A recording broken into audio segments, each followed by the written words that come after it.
만드는 언론 여긴 국민 라디오.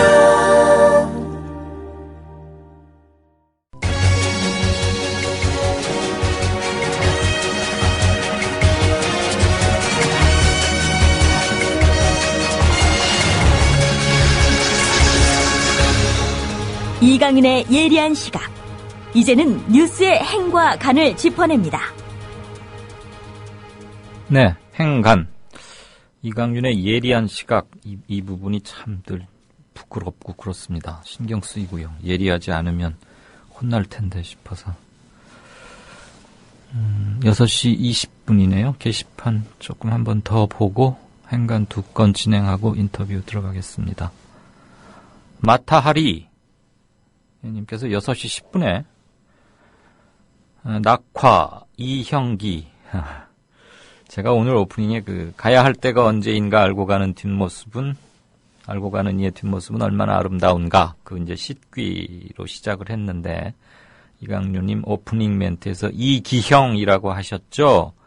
그 시, 낙화라는 시를 쓴 시는 이형기입니다. 이렇게 바로 잡아주셨습니다. 참, 제가 또 실수를 했네요.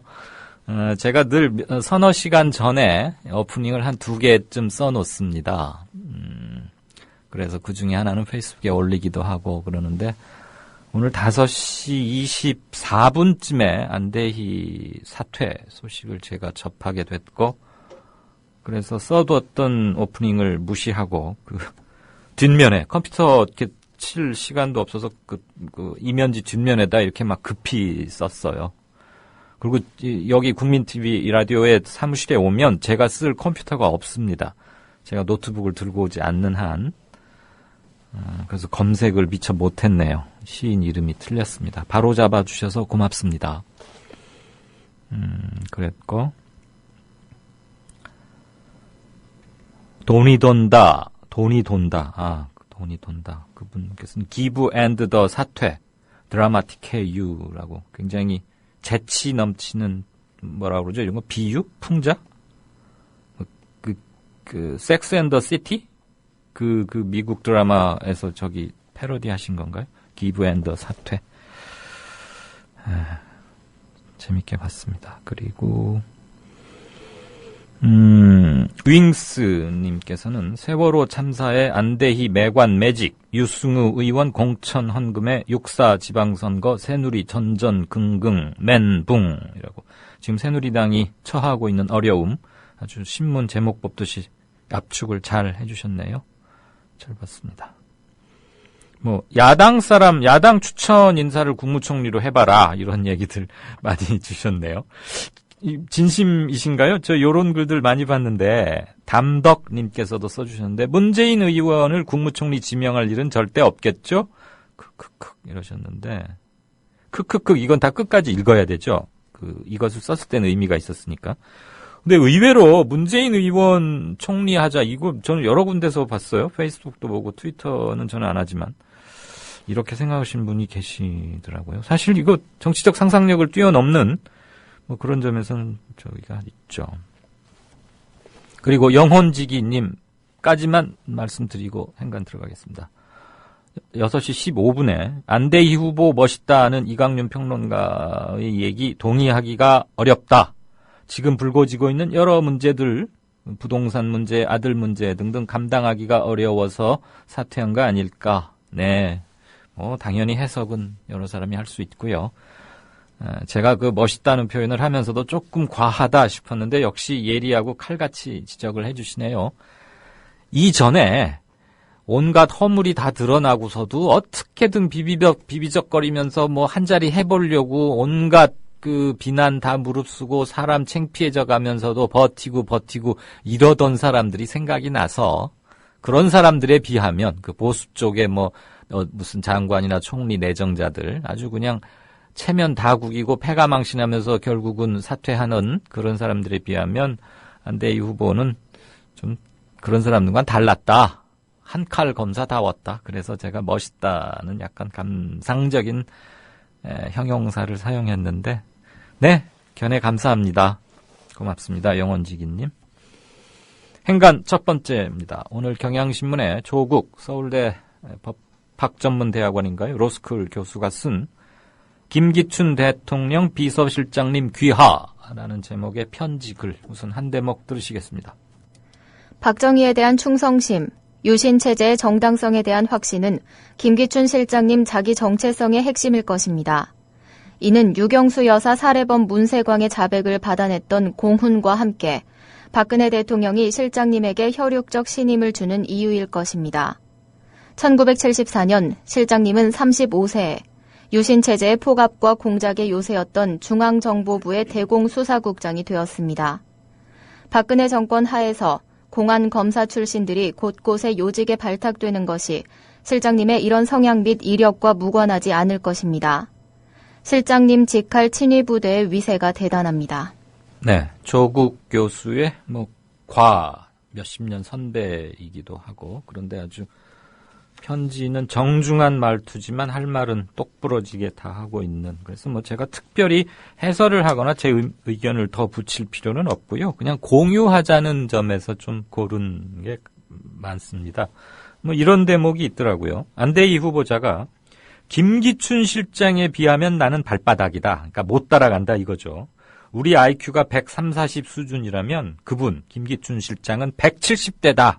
이렇게 칭송을 한 적도 있답니다. 아무튼 서울법대가 한국에서는 참 무슨 상징처럼 됐는데 그 중에서도 한 가락씩 한다는 사람들끼리 이런 소리가 오가면서 그런데 김기춘 그 화려하고 머리 좋고 한 사람의 경력 뒤에는 유신헌법 초안 작업에 깊이 관여했고 출세욕에 불타던 그래서 청와대 박정희 전 대통령의 눈에 들어서 일찍부터 출세 가도를 달린 노회한 검사 출신의 정치인 김기춘을 지금 얘기하고 있어요. 김기춘 실장이 1972년에 그러니까 지금으로부터 약 어떻게 됩니까? 40년쯤 되는 겁니까? 42년 전인가요? 30대 중반에나 썼겠네요. 이런 글을 썼답니다. 유신헌법은 우리의 현실에 가장 알맞은 민주주의 제도를 이 땅 위에 뿌리박아 토착화시키는 일대 유신적 개혁의 시발점이다.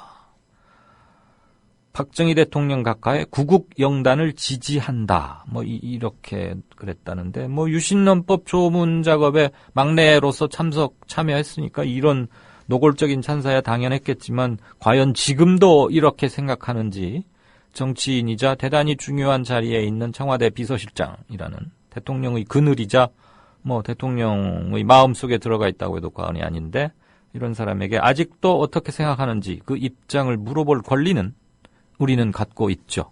왜? 그가 공직에 있기 때문에요. 아주 중요한 포스트에 있기 때문에. 부산 초원 복국집에 모여서 법무부 장관 막 마치고 옷 벗고 민간인 신분 때 김영삼 대통령 그때 나왔을 때 말이죠. 우리가 남이가 그러면서 다들 김영삼 후보 밀어라. 그 사건은 워낙 많이들 아실 테니까 말씀 안 드리겠습니다. 그 밥자리를 주도한 사람이 지금 김기춘 실장입니다. 자, 다음 한 대목 더 들으시죠. 박근혜 정권의 국정기조 바뀌어야 합니다. 그 첫걸음은 실장님의 사퇴입니다. 실장님은 이미 박 대통령에게 부담을 주는 존재가 되었습니다. 진보와 보수를 떠나 1972년 유신헌법이 아니라 1987년 민주헌법의 정신에 충실한 대통령 비서실장과 참모진이 필요합니다. 네. 조국 교수가 쓴 편지의 핵심은 바로 이 말 하기 위해서입니다. 물러나라는 겁니다. 김기춘 실장 시대에 횡행했던 그리고 아직도 김 실장의 머릿속에는 그게 많이 담겨 있을 텐데 한 인간의 철학이나 생각을 근본적으로 바꾸기란 대단히 어려운 거 아닙니까? 더군다나 지금 70대 중반이면은 자기 아집과 이런 거에 아주 확신을 갖고 있을 거죠. 이른바 우익 확신범 이런 말도 씁니다만 그가 범죄자는 아직 아니니까 범은 빼겠습니다만 그 공안 통치 방식으로는 그땐 통했죠. 유신 때는.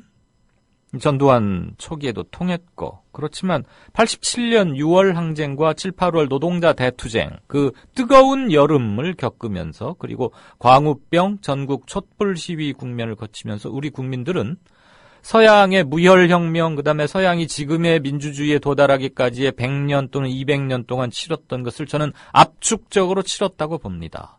그런 점에서 87년 6월 항쟁의 승리의 경험은 대단했고, 그것이 10여 년 후에 민주정부 수립으로 이어지는 과정에서 우리의 정치 학습, 정치 교양은 완전히 한 단계 질적 비약을 한 거 아니겠습니까? 그래서 지금 시도되는 어떤 공안 통치나 종북 프레임, 그다음에 국민을 두 개로 나눠서 이념적으로 대립하게 한 다음에 어느 한편에 기대어 서서 정치 통치를 하려는 이른바 Two Nations Policy, 영어를 써서 죄송합니다. 이게 정치학 용어라, 미국에서 만들어진 영어라 그냥 그렇게 쓸 수밖에 없었습니다. 두 국민 정책, 말하자면 이런 건데, 이런 시대는 갔다라는 걸 지금 조 교수가 직언하고 있고요. 저도 동의 못할 하나의 이유가 없고, 마치 목 밑에 이렇게 날카로운 걸 탁 들이대면서 당신의 문제는 뭐가 잘못됐다라고 꼬집는 그런 편지 함께 읽고 듣는 것으로 했습니다. 두 번째 행간은요, 대단히 황당하실 거고 특히 여성 청취자들께서는 부글부글 끓으실 텐데 그래도 이런 것이 사실이었으니까 참고 들어주십시오. 한겨레 신문의 단독 기사입니다. 법의학의 권위자인 서울의대 이모 교수가 돈이 어디 떨어져 있으면 집어가듯 야한 옷을 입으면 성폭행 당한다. 이런 또 한 번의 만행, 이런 일이 있었습니다. 우선 들으시죠. 법의학 권위자인 이윤성 서울대 의대 교수가 여자들이 야한 옷을 입고 다니면 성폭행하는 사람이 있을 수 있다고 말한 사실이 뒤늦게 드러났다. 이 교수는 길거리에 돈이 있으면 집어가는 사람이 있듯 여자들이 야한 옷을 입고 다니면 성폭행하는 사람이 있을 수 있다거나 나는 예쁜 꽃 보는 것을 좋아한다. 지하철을 탔는데 속이 드러나는 팬티 같은 옷을 입고 섹시하게 차려입은 예쁜 여자애들을 보면 내가 봐야겠나 보지 말아야 하나. 섹시하게 봐달라고 입은 것 아닌가라고 말했다. 네, 이게 그 법의학의 권위자이자 서울대 의대 교수, 이분이 60쯤 되신 모양인데 이윤성 꽤 유명하신 분이죠. 저는 도저히 못 믿었어요. 처음에 보고 이게 정말 의아했는데 그냥 이 교수한테 한마디만 제가 반문할게요.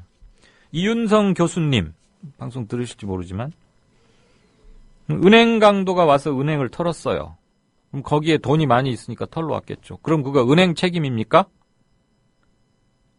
야하게 입으면 성폭행 당할 수 있다 그런 얘기 하셨다는데.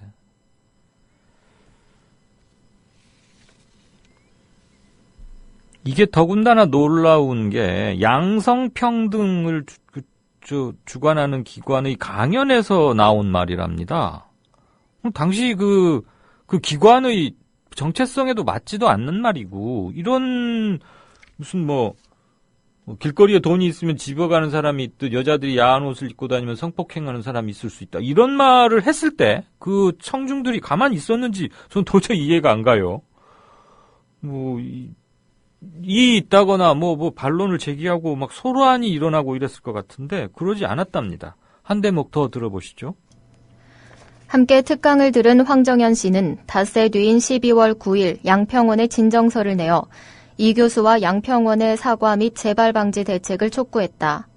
양평원은 불쾌함에 대해서는 사과드립니다 라면서도 우리 사회의 다른 시각과 입장이 존재하고 이 부분에 대해 양성평등 사회 실현을 위해서는 여러분들과 진흥원이 함께 노력해 가야 함을 다시 한번 일깨우는 시간이 되었습니다.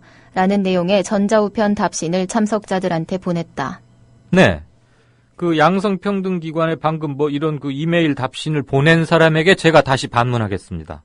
그 사람도 들어주었으면 좋겠습니다. 이메일에서 이 사회에 여러 가지 다양한 시각을 담는다고 표현하셨죠? 제가 볼 때는 이건 틀린 시각인 것 같은데요. 다른 게 아니고 틀린. different가 아니라 wrong이란 얘기죠. 다시 한번 경악하고 놀랐습니다. 이런 주장을 버젓이 하는 것을 방관한 것도 그랬지만 그것에 대한 항의를 받고서 다양한 견해를 소개하는 것으로 이해해달라고 말을 했다는 그 양성평등진흥원의 직원, 그 사람의 의식 상태로 볼 때 그분은 그 기관에서 일할 자격이 없다고 저는 감히 생각하고 주장합니다. 거기도 아마 관변단체고 나라 돈이 좀 들어가는 곳일 텐데 누군지 찾아서 공부를, 교육을 확실히 시키거나 그 생각을 고치지 못하면 저는 그 직에서는 물러나야 된다고 봅니다. 네. 행간 짧게 여기서 마치겠습니다.